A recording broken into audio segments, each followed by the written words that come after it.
I'm pretty sure that you've never been in a rut, have you?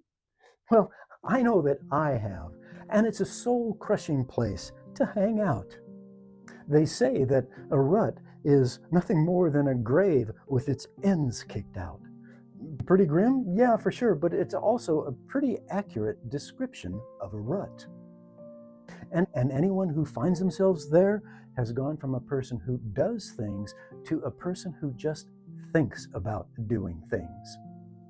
And if that could be you, stick around because I'm going to share a surprisingly simple and yet powerful ancient Stoic practice that will break you right out of it. And first, a little honesty. The older we get, the easier it is to slide into that dreaded rut. But let's figure out, how do we get there in the first place? Well, it usually starts with a little bit of coasting. We put off a walk one day, and then maybe we put off the gardening for a week. Maybe we even let that old hobby start gathering dust. Before we know it, the doldrums of winter have settled in, either literally or metaphorically. And our resting has become more or less permanent. So, how do we break out? Well, the Stoics were surprisingly modern in their solution. They didn't put much stock in motivation to strike like lightning. In fact, they'd tell you that motivation is a myth. What we need is movement first. Even the smallest movement shifts the ground. Picture this, a wagon wheel that slips into a rut and comes to a stop. You can't see why. There's no boulder or log there stopping it. But upon closer inspection, you notice a little rock wedged beneath the wheel. Now, you can't just flick it out because it's wedged in there tight. But one good push of the wagon is enough to free the wheel. And it's the same with us.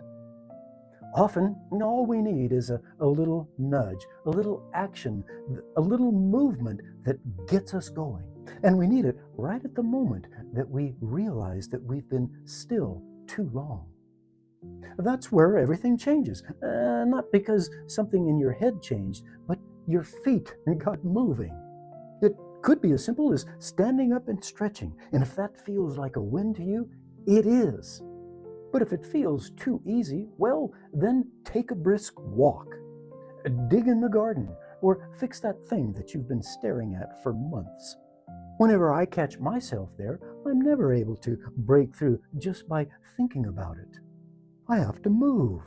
Well, you do too. We don't need to climb Mount Everest tomorrow. We only need to reclaim one little bit of ground today.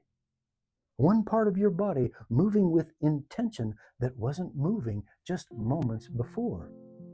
And this is that surprisingly simple, powerful Stoic method. The power of right action.